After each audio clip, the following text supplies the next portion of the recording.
What if I told you that monks thousands of years ago understood secrets about your brain that science is only now beginning to confirm?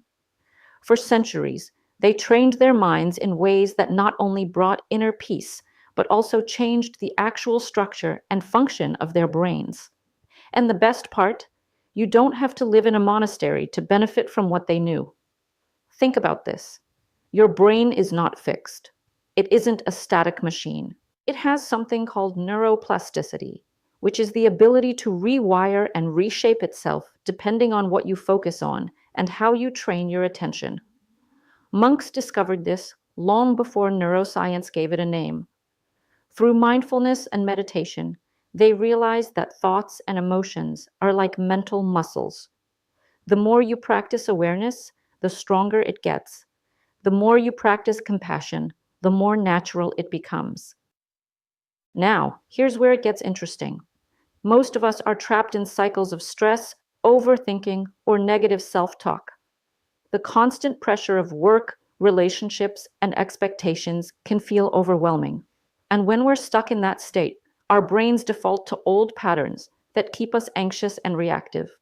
Monks faced the same human struggles, but they learned how to break free.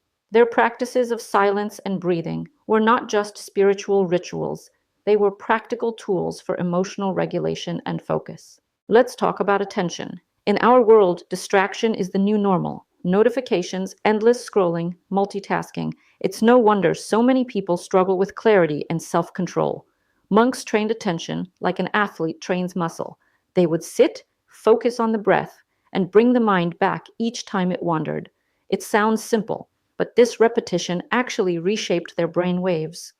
Studies now show that people who meditate regularly can enter states of deep calm, heightened awareness, and mental clarity that improve not just mood, but overall resilience. And that's the key, resilience. Life doesn't stop being hard. Challenges still come, whether it's loss, conflict, or failure. But resilience is what determines whether we break under pressure or grow stronger from it. Monks knew that by cultivating inner peace, they could meet suffering with compassion rather than resistance. Science shows that this mindset reduces stress, strengthens the immune system, and improves overall well-being. Compassion is another practice monks prioritized, and it's something many of us underestimate. When you consistently practice compassion towards yourself and others, you're not just becoming kinder. You're training your brain to regulate emotions more effectively. Compassion changes how your brain responds to pain, both emotional and physical. It softens the grip of anger and resentment and builds a deeper sense of connection. In relationships, that shift is transformative. And let's not forget the role of silence. In modern life, silence feels almost impossible. Yet monks embraced it because they knew it created the conditions for awareness. Silence isn't empty. It's full of signals from your subconscious, your body, and your emotions. By giving space to silence, you access insights that constant noise drowns out. Neuroscience backs this up, showing that periods of quiet actually boost creativity and problem solving. So what can you do to bring these timeless practices into your daily life? Start small. Even 2 minutes of mindful breathing can reset your brainwaves and shift your state of mind. Notice your thoughts without judgment and gently bring your focus back, again and again. Practice compassion by sending good wishes to someone, even someone you disagree with. Protect moments of silence by stepping away from screens and just being with yourself.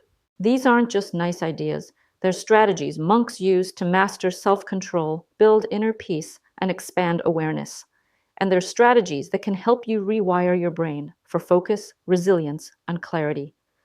Imagine what your life could look like if stress didn't control you, if emotions didn't derail you, if your mind became a tool that worked for you instead of against you. The truth is, you don't need to escape to a monastery to access this wisdom. You already have everything you need within you. Monks showed us what's possible, and science confirms it. The only question is, are you ready to train your brain the way they did and unlock the same clarity and freedom? Subscribe our channel for effective psychotechnologies.